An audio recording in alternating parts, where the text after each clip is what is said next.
Hi guys! Welcome back to my YouTube channel, Ate Chen's Official Vlog. So, ngayon guys is naisip-isip ko, gusto kong mag-share na kung paano gagawa ng content na yung mag-click talaga sa mga tao. So kasi guys, sa lahat ng nagawa kong content, ni isa wala talagang nag-click. May nanonood pero konti lang.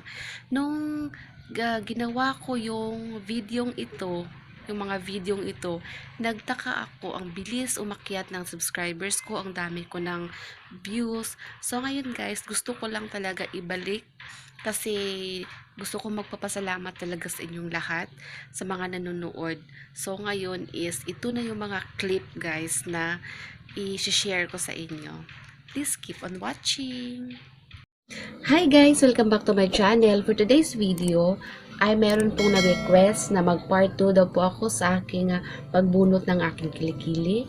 So ngayon guys, ayun po yung gagawin natin. Pero hindi po ako gagamit ng abo. Tingnan nyo guys, ako po kasing babae guys, is makapal po talaga yung kilay ko. And then may bigote po ako dito guys, yan. Yan. Tingnan nyo, may bigote po ako dyan. Tingnan nyo rin po yung pilik mata ko guys. Ayan. Sobrang itim niya at saka sobrang kapal niya guys. At saka yung bawat string ng kilay ko guys, ay ng pilik mata ko is ang kapal niya. Itim. Sabi daw nila, palagi daw po ako nag-eyeliner kasi daw nga po ang itim ng aking mga pilik mata.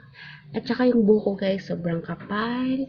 And then, meron din po akong yan, balbunan po ako guys. So yan guys, ay kunin ko muna yung ipit ng buhok ko para mas maganda yung pagbunot ng ating kilikili. So, yan guys, papaganda muna tayo guys. Kasi sobrang kapal ng buhok ko kaya dapat taliin ko siya para mas komportable tayo magbunot sa ating kilikili. So, di ba? Taba ko dyan, guys. So, hindi ko talaga alam kung mataba ba ako or sa picture lang. So, yan. Bilis-bilisin mo naman, te. Tagal mo. Okay? So, yan ang ating kilikili, guys. O, see? Pak! Okay. So, kanina is nagpunta kami ng sementeryo, guys. So, kinagat ako ng alimpipini, guys. Tingnan nyo, nagmaga siya.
Hi guys! Welcome back to my channel. For today's video ay ituturo ko po sa inyo kung paano po ako magbunot sa aking kilikili. Actually guys, matagal-tagal na po na hindi na po ako nagbubunot sa aking kilikili kasi nga sobrang tagal matapos.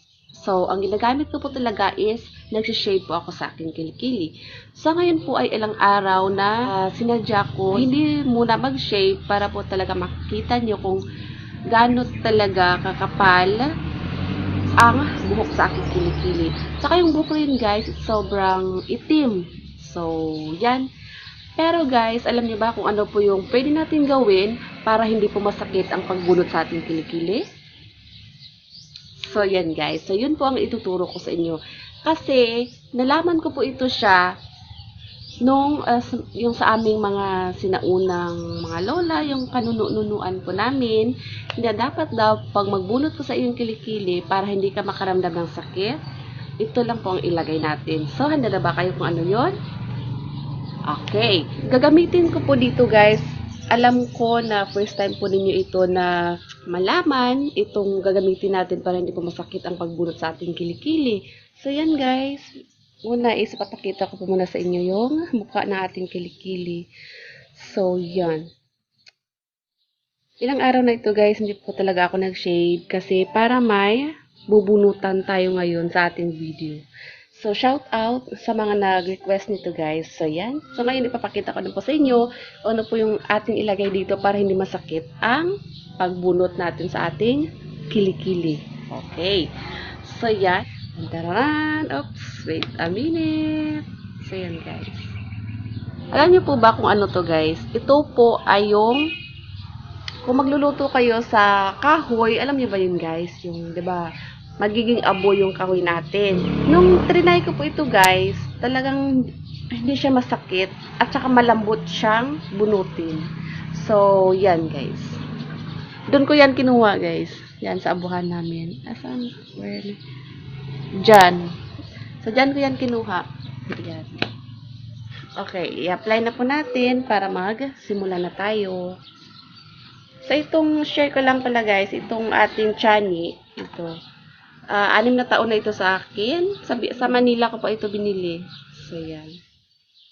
So, ngayon is, ang gawin natin, ilagay na natin ito guys. I-apply na natin. Wait lang, yan. Maglapit kayo para mas makita ninyo. Yan yung mukha ng ating kilikili. So, ngayon ay, at saka guys, bago po kayo mag-apply nito, siguraduhin nyo na wala pong sugat yung inyong kilikili guys. Kasi talagang maghapdi ito siya. So, yan. Iganyan nyo. Yan. Hindi na po kayo bibili ng wax or ano pa dyan na mas lalong makasakit sa ating kilikili guys. So, yan. So, ngayon is babad muna natin siya. Then, dito naman sa kabila. So, yan. Ang bilis talaga magkapal yung buhok sa kilikili ko guys. Ilang araw pa lang yung hindi talaga ako nag-shave. So, yan. Mas maganda po kasi kapag binubunot siya para mas matanggal yung ano niya guys. Yung punuan niya ba? Yung puno talaga niya, mas matanggal siya. Tsaka matagal tubo. Yung sa akin kasi, shave ko para mas mabilis. So, yan. Okay na yan siya. So, ngayon, let's start, guys. Oh. So, wait lang. Maglayo muna kayo, guys, ha. Iwan lang kayo.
Hi guys! Welcome back to my channel. For today's video ay alam ko kung ano po yung nasa isip nyo. Thank you so much talaga sa mga nag-request, sa mga nag-comment at sa mga nag-suggest kung ano po ang next na gagawin ko. So, ngayong araw guys, dahil mag-isa lang po tayo dito sa bahay, ang gagawin ko naman is bunot na naman ako ng buhok sa aking kilikili. Let's continue po kung ano po talaga ang gagawin natin ngayong araw.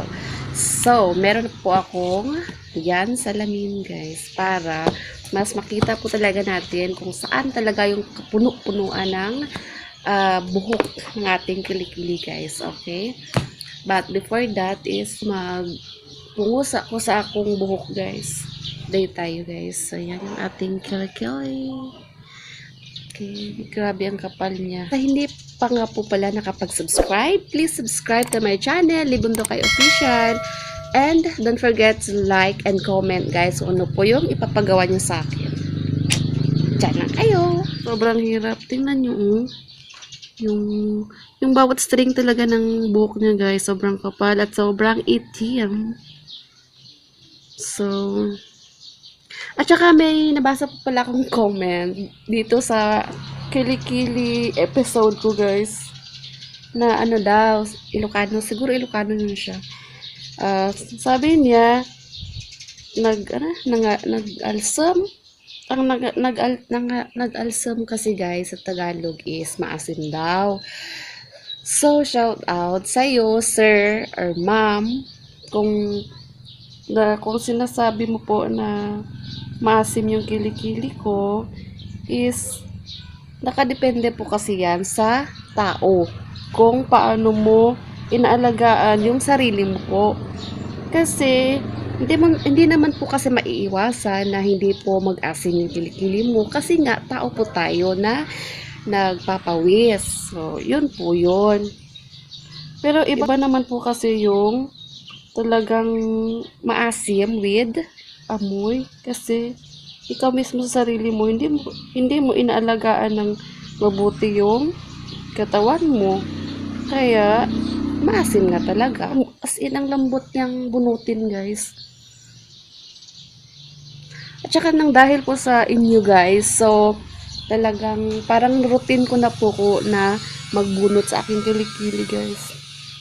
So, ito yung sinasabi ko, guys. So, yung talagang gusto ko makuha yung puno talaga niya. Kasi, tingnan mo, may white na magsama talaga sa puno niya. Yun yung maganda. Dapat mong kunin. Blurred siya, guys. Hindi siya makita. So, yan. Tsaka minsan, guys, tingnan nyo, nagdugo siya. Kita nyo, guys, nagdugo. Yan o, nagdugo siya. Wala talagang exact time at araw na mag-upload po ako. Kasi nga, yung connection, minsan, is, mahirap ang signal. Mahirap ang signal doon sa amin. Minsan sa tupi, guys, kasi, bundok kasi yung doon. Tapos yung cellphone ko po is ang bilis niya ma-full storage kasi nagbili po ako ng memory card kaso yung paglagyan ng memory card ko po is sira yung niya, yung paglagyan ko po ng memory card. Actually guys, itong phone po na gamit ko is bigay lang po ito sa akin. Ito yung old model po na Oppo A39. Bigay lang po sa akin ito ng biyanan ko guys. Use na po ito. Kaya guys, shout out. Tumatanggap po ako ng second hand na phone. As long as magamit ko po talaga. For vlogging. Yung kahit na maliit na bagay po na binibigay sa akin. Talagang yung heart ko is talagang sobrang saya guys. Malaking bagay na po sa akin yung kapag binibigyan po ako guys, especially yung mga damit, talagang nagpapasalamat po talaga ako niyan guys. Kasi nga, hindi naman kasi binibigay sa iyo yan na hindi mo magamit. So, ngayon guys is, dito muna tayo sa kabila. So, kasi ang haba ng video natin guys kapag isali ko po dito sa kabila. So, next na video po natin is dito naman po sa kabila. Kasi, sobrang kapal niya as in, So, hindi ko po makaya na dalawa talaga yung bubunutan ko. Kasi nga haba na po talaga ng video natin, guys. Baka wala na kayo nang gana manood. So, dito lang tayo mag-focus muna sa kabila, guys. Kasi ang hirap talaga na ikaw magbunot. Kasi nga, hindi mo makita talaga yung lahat pa. Pero in fairness, guys, sa kilikili ko, ang lambot niyang bunutin as in. Tas hindi na siya masakit. Yun nga lang, hindi po natin halos maubos lahat kasi nga hindi ko talaga makita, guys. Masakit na yung liig ko, tapos parang naduduling na ako, yung mata ko parang blurred na siya. Saka, ganun, Tapos yung kamay ko, hindi siya, Spider-Man, diba?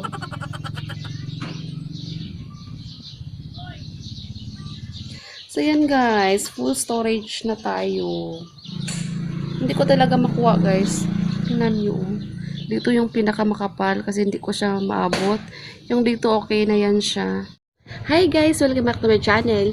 For today's video ay isi-share ko po sa inyo kung ano po yung aking underarm routine. Kasi meron po nag-request sa inyo na mag-vlog daw po ako about sa aking underarm routine. So kung napanood po ninyo yung video ito guys, last year pa po yan. So, thank you so much. Yan, ilagay ko po dyan yung nag-request nitong video ito. When I'm in high school, guys, meron po talaga akong favorite na deodorant. Pero sa Shea lang yun siya, guys. Sobrang bango niya. Tapos, basta, talagang favorite ko talaga yun na deodorant. Nung ginamit ko po yun, mga months, basta, ang tagal ko pong ginamit yung deodorant na yun. And then, nagtaka po ako kung bakit yung kilikili ko guys is hindi ko maintindihan kung yung iba talaga yung pagkaitim niya, kung saan ko banda ilagay yung deodorant na yun, hanggang doon talaga kalapad ang itim ng aking kilikili. And then, mahiya po talaga ako magsuot ng ganito, yan, sleeveless. Mahiya ako magsuot ng ganito, guys. But, nung trinay ko, kasi nga, that time, wala na po akong pambili. And then, nag-try ako sabi ko, maggamit ako ng ibang i-maintain ko sa aking kilikili. And then, yun po yun siya, guys. 1 month po ako hindi po gumamit ng deodorant na yun. So, ang ginamit ko is itong tawas. Any kinds of tawas, guys. Meron po kasing tawas na yung parang bato siya. Yung buo talaga yun. Yun yung i-ganon-ganon mo. And then, meron naman din po yung pinong-pino na tawas at meron din po yung hindi masyadong pino. So, yan. Any kinds of tawas, guys. So, ito po yung ginamit ko. 1 month ko pa lang po ito ginamit noon. So, doon ko na po talaga guys, nalaman is kaya pala umitim yung kilikili ko dahil sa deodorant na ginamit ko. Habang ina-apply ko po itong tawas na ito, guys, sabi nila mas maganda daw po kapag itatry ko rin po yung calamansi. So yan guys, calamansi yan siya. Actually guys, tested and proven na po talaga ito kasi hindi lang po ako ang gumagamit nito guys, based sa aking experience dito sa calamansi na ito guys. Is talagang maganda talaga yung ng kilikili natin, basta yung parang kumikinang ang ating kilikili guys. At saka hindi ko po sinasabi yung kilikili ko is makinis. Hindi po makinis yung kilikili ko. Guys, masasabi ko po talaga na talagang pumuti yung kilikili ko guys kasi nga, yun po yung totoo. Yun po talaga yung experience ko. Kasi hindi talagang ang layo talaga guys noon at saka ngayon. So, noon po, nagka-confidence po ako magsuot ng mga sleeveless. So, at saka malaman ko kasi po talaga kapag maitim yung kilikili ng isang babae. Kasi yung dito na guys, yung dito pa lang niya, malalaman mo na talaga na maitim siya. Kasi dito pa lang, maitim na siya. What if, kung nandito na po sa talagang mismong kilikili natin. So, yan guys. At saka itong kilikili ko kasi guys, madaling matubuan ng buhok. Yun lang talaga guys. At saka yung buhok na tumutubo dito guys is talagang ang itim ng buhok na yun guys at saka ang kapal. So ang ginagamit ko po kasi dito guys is sinishave ko siya. Kasi kung hindi ko po siya sishavean guys, talagang sobrang kapal. As in, ang bilis magtubo, ang bilis maghaba. So, thrice a week po ako gumagamit ng shaver. At once po na bago kayong gamit na shaver guys, wag na wag talaga kayong mag-apply nito. Kasi nga sobrang hapdi. Kasi hindi po talaga maiwasan na magkasugat yung ating kilikili. And then, pati rin po yung tawas, wag po muna maggamit nito after maggamit ng shave. Base po yun yung sa aking na-experience. Depende yun sa inyo guys kasi sa akin ito po talaga yung ginagamit ko. So yan, tawas at kalamansi.